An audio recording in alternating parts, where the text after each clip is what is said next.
क्या बात है। तो अब आप लोगों के माइंड में कुछ क्वेश्चंस आ रहे होंगे इनसे रिलेटेड, जो भी आप लोगों के माइंड में आ रहे हैं आप पूछ सकते हैं। जानवी मैम, पहले क्वेश्चन आपसे है कि मतलब अभी जो मैं तैयारी कर रहा हूँ, नीट का तैयारी कर रहा हूँ, तो इंग्लिश सीखने के लिए उतना टाइम नहीं मिलता है कि मतलब पढ़ाई छोड़ के अगर मैं इस चीज़ पे ध्यान दूँ उतना, तो उस पढ़ाई पे फिर मेरा वो चला जाता है, मतलब कम आने लगता है मार्क्स वगैरह वगैरह। तो ये कॉन्फिडेंस लाने के लिए कि जैसे आगे अगर नीट अगर पास हुआ तो फिर एमबीबीएस की सीट में, एंड वहाँ तो इंग्लिश काफ़ी सारा नेसेसरी है, तो उस चीज़ को कैसे मतलब बिल्डअप करूँ कि मैं तो हाँ मुझे अब आ गया कि मैं अब जाके मतलब वहाँ पे जाके ये नहीं होगा, हेजिटेशन मुझे नहीं होगी बोलने के लिए, तो इस चीज़ को मैं कैसे बिल्डअप करूँ? सबसे पहले तो इंग्लिश के लिए आपको अलग से टाइम निकालने की कोई ज़रूरत नहीं है, because English is a language, so please let's start treating it like a language instead of treating it like a subject. First of all let's remember this.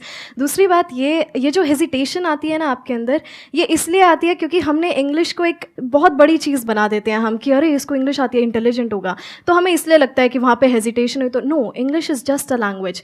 एक लैंग्वेज को सीखने के लिए आप सबसे पहले क्या करते हैं? आपने हिंदी को सीखने के लिए क्या किया? अब यहाँ पर सारे बोलेंगे कि ये तो हमारे एनवायरनमेंट में था, तो अब हमारे एनवायरनमेंट में इंग्लिश नहीं है, पर हम अपने इनर एनवायरनमेंट में, आप सोशल मीडिया चलाते हैं? यस तो सोशल मीडिया पे हम काफ़ी सारे रील्स देखते हैं, काफ़ी सारे पेजेस को फॉलो करते हैं, so start watching all of those in English. शुरू में आपको दिक्कतें आएंगी समझने में कि ये क्या बोल के चला गया, but if you gonna encounter those things again and again. Hindi कैसे सीखी हमने? हम उन चीज़ों को बार बार सुनते रहे, हमें वो चीज़ें पता लगने लगी कि किस सिचुएशन में हम कौन सा वर्ड यूज़ कर रहे हैं, किस सिचुएशन में हम कैसा सेंटेंस यूज़ कर रहे हैं। तो इसी तरीके से आपको इंग्लिश सीखना है, तो स्पीकिंग के लिए you have to listen more and more. So जब आप बोल रहे हैं, सोने से पहले गिव योर सेल्फ 10 मिनट्स और आप पूरे दिन का एक रिकैप लीजिए। Okay, I woke up at this time, then I did this, I took a bath, I had my breakfast. तो ये छोटी छोटी चीज़ें। So start with small sentences first, then big paragraphs. तो एक हल्की सी हैबिट की, जब भी आप कुछ देख रहे हैं सोशल मीडिया पे, start watching that in English. आप न्यूज़पेपर पढ़ रहे हैं, रीड दैट इन इंग्लिश। शुरू के 15 to 20 डेज आपको लगेगा कि क्या हो गया, फिर वो बार बार वर्ड्स रिपीट होते जाएंगे, आपके दिमाग में वो अपने आप बैठते जाएंगे। So you don't have to pressurise yourself too much about English, because it's just a language. और आप जितना इसके साथ एनकाउंटर करते रहेंगे, जितना अपने आप को इसमें इमर्स करते रहेंगे, वो उतनी आती जाएगी। That's it. मेरा क्वेश्चन है, जैसे कि उस वॉल पे एक कोट है, don't think outside the box, think like there is no box. तो हम उस जो हमने पहले से सोच रखा है कि बॉक्स है, तो उस बॉक्स को हम कैसे डिस्ट्रॉय करें? ये आप बॉक्स, कौन सी थॉट्स हैं ये जो आपके बॉक्स में मतलब जैसे हम सोचते हैं ना कि नहीं ये हमारी लिमिटेशंस हैं, हमें इतना करना चाहिए, इतना नहीं करना चाहिए, ये करना चाहिए, क्या सही है क्या गलत है। देखिए, आप बिना लिमिटेशंस के करेंगे तो क्या पता आप क्या कर जाएं, नेगेटिवली एंड पॉजिटिवली बोथ।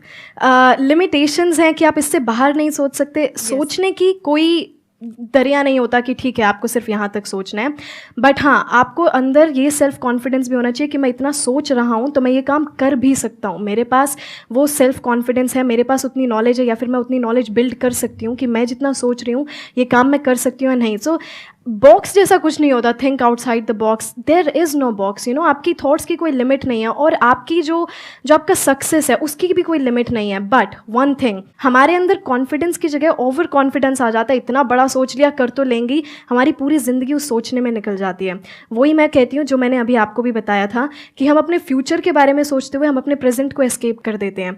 तो आप सोचिए, आप सोचने में इतना टाइम लगाएंगे ही नहीं जब आप अपने प्रेजेंट में काम कर रहे होंगे। तो आप जितना काम करेंगे आपको फ्यूचर के बारे में उतना ही कम सोचने को मिलेगा, क्योंकि इतना वक्त होगा ही नहीं। जब आप किसी चीज़ में अपने आप को इमर्स कर लेते हैं, आपके पास वो समय नहीं होगा कि आप उस चीज़ के बारे में इतना सोचें। तो देयर इज़ नो बॉक्स। आपके दिमाग में ये कभी आएगा भी नहीं, oh there is a box. No, there is no box. You just have to do your work and your everything's gonna be great, everything's gonna be perfect. Thank you. देखना, ध्यान से समझना, ये जो लिमिटेशंस हैं या ये जो बॉक्स है, ये बॉक्स क्या है पहले तो इसको अच्छे से समझ लो। जो भी आपकी नॉलेज का दायरा है और आपके एक्सपीरियंस का दायरा है वो आपका बॉक्स है। उसके बाहर आप चाहें भी तो नहीं सोच सकते, because thought can not operate outside of knowledge and experience. जो नॉलेज और जो एक्सपीरियंस आपके माइंड में फीडेड है, या जो आपके घर वाले आपके आसपास वाले आपको बोल रहे हैं कि ये हो सकता है या नहीं हो सकता, दोनों ही बातें कहां से आ रही है? मेरे माइंड से आ रहा है कि हो सकता है, माइंड में कहां से आ रहा है? माइंड मतलब ब्रेन। थॉट क्या होता है? थॉट कैसे काम करता है? Thought works on knowledge and experience. तो जिस तरह का नॉलेज और एक्सपीरियंस आपके पेरेंट्स को है, आपके आसपास वालों को है और आपको है, उसके बियॉन्ड आप चाहो भी तो नहीं सोच सकते। कोई ऐसी कंट्री के बारे में आप सोच सकते हो जिसके बारे में ना आपने पढ़ा हो ना वहां पर गए हो? No sir. Our mind operates within the confines of knowledge and experience. तो क्या करना चाहिए, इसका मतलब क्या है कि हमेशा अपने दिमाग को खुला रखो, बड़े क्लियरली बोलना है कि ये मुझे पता है या नहीं पता है। तो जो हो सकता है और नहीं हो सकता है, that is on the basis of कि आपको क्या पता है क्या नहीं पता है। तो अगर मैं अपने पता है कि दायरे को बढ़ा लूं, तो जो हो सकता है उसका भी दायरा बढ़ जाएगा। जैसे आज मेरे लिए जो पॉसिबिलिटीज है, या जहां तक मेरा माइंड सोच सकता है, क्या आपका सोच सकता है? नहीं। आप कह रहे हो नहीं, क्यों? वजह बताओ क्यों? नॉलेज। बट नॉलेज कौन सी नॉलेज? बुक्स में जो नॉलेज होती है, स्कूल कॉलेज में होती है, वो knowledge? Practical knowledge. Number 1 is practical knowledge and experience. Number 2 exposure to the international world. तो you don't have any idea कि मेरी थॉट प्रोसेस कहां पे अलाइंड है। फॉर एग्जाम्पल, आप अपने घर में जाकर के बोलते हो, बड़ा सिंपल सा एग्जाम्पल है कि मैं एक बिजनेस करना चाहती हूं अपने बेस पे, और मैं इसको 10-20 हजार रुपए से शुरू करूंगी और मैं महीने का 10 करोड़ कमाऊंगी। क्या होगा? देखो आपको खुद को हंसी आ रही है, घर वाले तो पता नहीं क्या करेंगे। क्या होगा घर पे अगर आपने ऐसे जाकर के बोल दिया तो? मना कर देंगे। क्यों मना करेंगे? कि उनको ऐसा लगेगा ये पॉसिबल नहीं है, इसलिए। क्यों वो ऐसा बोल रहे हैं कि ये नहीं हो सकता? क्योंकि वो मतलब वहां तक नहीं सोच पा रहे ना जहां तक मैं सोच रही हूँ।